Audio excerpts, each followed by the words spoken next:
तो हानिया की मौत को 2 हफ्ते से ज्यादा का वक्त बीत चुका है। चारों तरफ से इस वक्त बमबारी हो रही है, रॉकेट दागे जा रहे हैं, एक दूसरे पर जबरदस्त तरीके से हमला किया जा रहा है। और अब खबर ये मिल रही है कि जो हिज्ब के आतंकी हैं वो कहीं ना कहीं कोशिश कर रहे हैं कि इजराइल में दाखिल हो और एक बड़ा अटैक इजराइल में करने की तैयारी हिजबुल्लाह के कमांडरों की तरफ से की जा रही है। किस तरह की तैयारी है, किस तरह से लेबनान के बॉर्डर पर इस वक्त माहौल बिल्कुल गरमाया हुआ है, किस तरह की तैयारी इजराइल की तरफ से है, बातचीत करने के लिए मयंक भी हमारे साथ जुड़ गए हैं। मयंक, कहा जा रहा है कि अब तक का सबसे बड़ा ग्राउंड अटैक हिजबुल्लाह की तरफ से होने वाला है। इसे लेकर क्या जानकारी, साथ ही अपडेट क्या है इस पूरे मामले को लेकर? देखिए नीलू, ये इजराइल और हिजबुल्लाह के बीच में जो एक जंग चल रही है, इसे हम अब इसे जंग ही कहेंगे, क्योंकि जिस तरह से अटैक हो रहे हैं ये जंग की तरह ही हो चुका है। तो इस पे एक बहुत बड़ा मोड़ आने जा रहा है और ये कहा जा रहा है कि हिजबुल्लाह के लड़ाके बहुत बड़ी संख्या में वहाँ से गोलन हाइट्स की तरफ आगे बढ़ रहे हैं और बहुत बड़ी संख्या में तो इसके लड़ाके हिजबुल्लाह के जो है वो बॉर्डर पे पहुँच भी गए हैं। और ऐसा कहा जाता है कि जो गोलन हाइट्स का इलाका है, यहाँ पे काफ़ी खाई है, ये बेहद कठिन इलाका है। यहाँ पे बड़ी संख्या में हथियार भी जमा है और काफ़ी हज़ारों की संख्या में हिजबुल्लाह के जो लड़ाके हैं वो यहाँ पहुँच चुके हैं। अब अंदेशा ये जताया जा रहा है कि ऐसा प्लान बनाया गया है कि हिजबुल्लाह के जो लड़ाके हैं वो इजराइल में ग्राउंड अटैक करना चाहते हैं। जैसा हमने देखा था पिछले साल अक्टूबर में, जिस तरह हमास के जो है लोग अंदर घुस गए थे इजराइल की सीमा में और 1200 करीब लोगों की हत्या हो गई थी इजराइल में। इसी तरह का कुछ फिर से करने का प्लान है और इस बार ये माना जा रहा है कि हिजबुल्लाह के लड़ाके जो कि हथियारों से लैस हैं, पूरी तरह से तैयार हैं, ये एक बड़ा अटैक कर सकते हैं इजराइल के ऊपर। मैम, कल भी हमने इस पर बातचीत किया था और हमने देखा था कि किस तरह से एक पूरी रणनीति बनाई जा रही है कि पहले हिजबुल्लाह के कमांडर अंदर दाखिल होंगे, एक बड़ा अटैक करेंगे, उसके बाद ईरान हमला करेगा। तो क्या सब इसी को लेकर तैयारी है कि एक तरफ से हिजबुल्लाह अंदर दाखिल होगा, जब तक वो उसे इजराइल को नुकसान पहुंचाएगा तब तक ईरान पीछे से हटे? क्योंकि देखिए अभी ईरान 2 हफ्ते हानिया की मौत के बाद भी चुप बैठा हुआ है, कुछ नहीं कर रहा। अंदर से ही बहुत आवाजें उठ रही हैं। अगर ईरान के नए राष्ट्रपति की बात की जाए तो कह रहे हैं कि हमें एकदम से अटैक नहीं करना चाहिए इजराइल के ऊपर, ठीक है, हमें थोड़ा इंतजार करना चाहिए। लेकिन अगर खेमनई की बात की जाए तो वो कह रहे हैं कि नहीं, हमें बदला लेना है। ऐसे में 2 सुर अंदर ईरान से ही उठ रहे हैं और दूसरी तरफ बॉर्डर पर हिजबुल्लाह खड़ा है। आपने बिल्कुल सच बात कही है। ऐसा बताया जा रहा है कि तेहरान में एक बड़ी बैठक हुई थी जिसमें ईरान के अधिकारी थे और इनके जितने प्रॉक्सीज हैं उसमें हिजबुल्लाह के भी कमांडर्स थे, हुती के भी कमांडर्स शामिल थे। इनकी एक बड़ी बैठक हुई। उस बैठक में ये कहा गया हिजबुल्लाह की तरफ से कि यही सही समय है, बिल्कुल वक्त बर्बाद नहीं करना चाहिए और फौरन इजराइल पर हमला करना चाहिए। लेकिन जो बताया जाता है कि इसमें जो ईरान की सेना की तरफ से जो अधिकारी थे, जो कमांडर्स थे, उन्होंने इसका विरोध किया। उनका ये कहना था कि इजराइल पर हमला करने के पहले पूरी तरह से तैयार होना ज़रूरी है और कुछ ऐसी प्लानिंग होनी चाहिए, रणनीति होनी चाहिए कि अगर इजराइल पर हमला होता है तो उसके बाद इजराइल को संभलने का मौका ना मिले। तो इसको लेकर ईरान और हिजबुल्लाह के बीच में भी कुछ थोड़ी सी जो है अनबन होती दिखाई दे रही है कि कब हमला करना है। और दूसरी चीज़ ये कि ये जो खबर आई है कि हिजबुल्लाह के लड़ाके ग्राउंड अटैक करने की प्लानिंग में है, तो ये एक बड़े प्लान का हिस्सा था। ये माना जा रहा था कि हिजबुल्लाह के लड़ाके जो है वो ग्राउंड अटैक करें। तो ये प्लान था कि ईरान जो है वो एयर अटैक करेगा, मिसाइल से हमला होगा, बैलिस्टिक्स मिसाइल से हमला होगा, एयरप्लेन से हमला हो सकता है और हिजबुल्लाह और हुती के लड़ाके जो हैं ये इजराइल पे ग्राउंड अटैक करेंगे। तो ये एक बड़े प्लान का हिस्सा था फिलहाल। लेकिन इसको कब हमला होना है, इसको लेके अभी भी जो है वो थोड़ा सा हिजबुल्लाह का सोचना अलग है और ईरान के अधिकारियों का सोचना अलग है।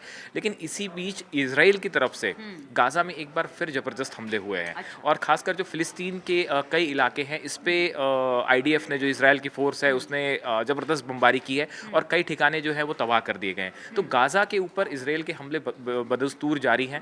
तो एक प्रकार से अभी सिचुएशन कुछ ऐसी बनी हुई है कि एक तरफ प्रॉक्सीज हैं जो फौरन हमला चाहती हैं। कि इजराइल चाहता है कि मतलब गाजा यानी कि हमास को संभलने का मौका नहीं ना मिले।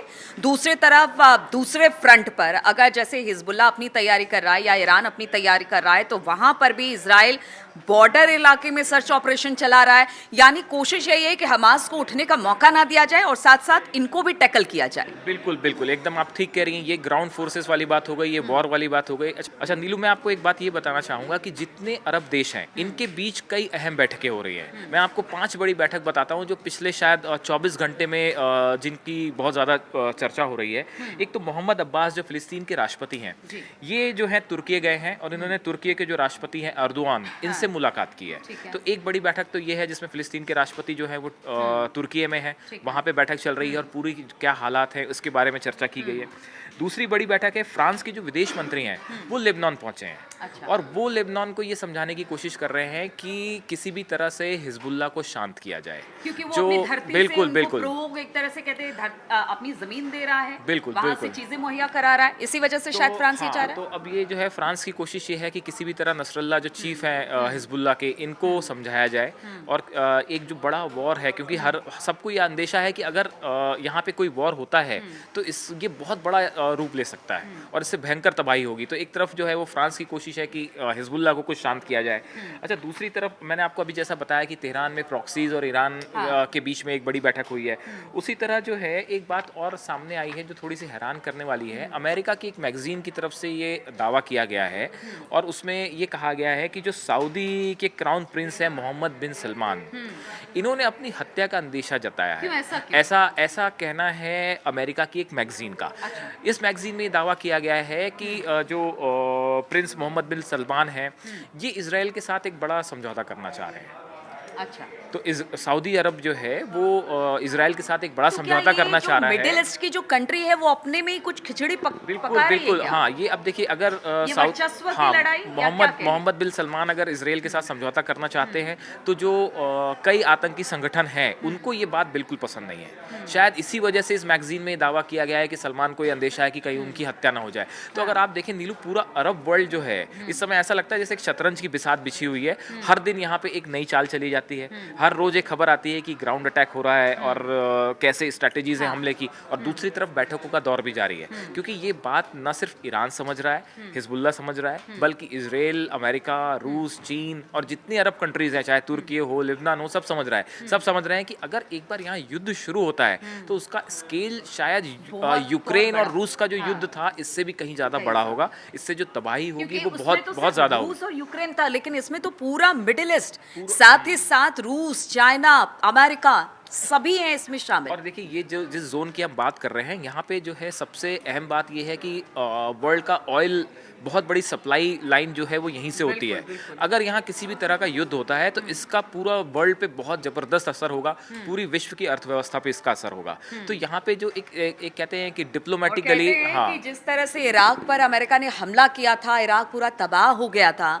अगर इस तरह से युद्ध छिड़ता है मयंक, तो वो जो मिडिल ईस्ट के जो छोटी छोटी कंट्रीज हैं जो कि सबसे ज्यादा तेल निर्यात करते हैं पूरे वर्ल्ड में, वो तो निस्ते नाबूद हो जाएंगे, एक तरह से कहा जा सकता है। इसी वजह से चिंता और भी ज्यादा बढ़ जाती है देश और दुनिया के लिए। बिल्कुल, देखिए ये जितनी कंट्रीज है ना, इनके बीच में एक डेफिसिट ऑफ ट्रस्ट बहुत ज्यादा बढ़ गया है। मतलब कोई भी एक दूसरे पे विश्वास करने को राजी नहीं है। ईरान कुछ कह रहा है, यहाँ तक कि अब तो हालात ऐसे हो गए हैं कि ईरान के प्रॉक्सीज जो हैं वो भी, उनके बीच में भी जो है मतभेद सामने आने लगे हैं। तो बाकी कंट्रीज का तो बात ही छोड़ दीजिए। तो दूसरा, एक तरफ जो पीस प्रोसेस है या सीज फायर की कोशिश है, ये फिलहाल जो है वो इस डेफिसिट ऑफ ट्रस्ट के बीच में उलझ कर रह गई है और कोई किसी पे विश्वास करने को राजी नहीं है। और ये माना जा रहा है कि मान लो ऐसा लगता है कि बस आज की रात जो है वो आखिरी रात है। तो अब कुल मिला के हालात ऐसे हैं कि देखिए, दोनों पक्ष जो है वो पूरी तरह से तैयार रहना चाहते हैं। अमेरिका ने किसी मोर्चे पे पीछे नहीं है, तैयारी अपनी अपनी तरफ से मुकम्मल है, बीच का रास्ता भी निकाला जा रहा है। उसकी जो आप कह रहे हो ना, उसकी बड़ी वजह ये है कि हर कंट्री ये समझ रही है कि युद्ध जब शुरू होगा उसके बाद आपको ज्यादा संभलने का मौका नहीं मिलेगा, आपको पूरी तरह से तैयार रहना होगा। यही एक बड़ी वजह है कि अभी बताया जा रहा है कि अमेरिका ने करीब 50 F-15 प्लेन्स जो हैं वो इजराइल को दिए हैं और करीब उसके 25 पुराने जो F-15 प्लेन्स हैं उनको रिनोवेशन उनका किया जा रहा है। बिल्कुल, तो ये बात अब समझनी होगी कि जिस तरह से मिडिल ईस्ट के हालात हैं, रोजाना इसमें बदलाव देखने को मिल रहा है। तमाम जो देश हैं वो अपने अपने हिसाब से रणनीति बना रही है, कभी कोई किसी के साथ मिलता है, कभी कोई किसी के साथ मिलता है। युद्ध की स्थिति तो पहले से बनी हुई है, लेकिन कोशिश ये की जा रही है कि शांति भी बनाई यहाँ पर रखी जाए। अगर कोई बीच का रास्ता निकलता है तो उससे युद्ध को थामा जा सकता है। और ये भी है कि अगर अमेरिका और इजराइल मिलते हैं और अगर ईरान अपनी तरफ से हमला करता है तो फिर इजराइल और अमेरिका मिलकर बड़ा हमला कर सकते हैं। तो ये सारी स्थितियां बन रही है जिस पर लगातार हमारी नजर बनी हुई है। आप बने रहिए हमारे साथ।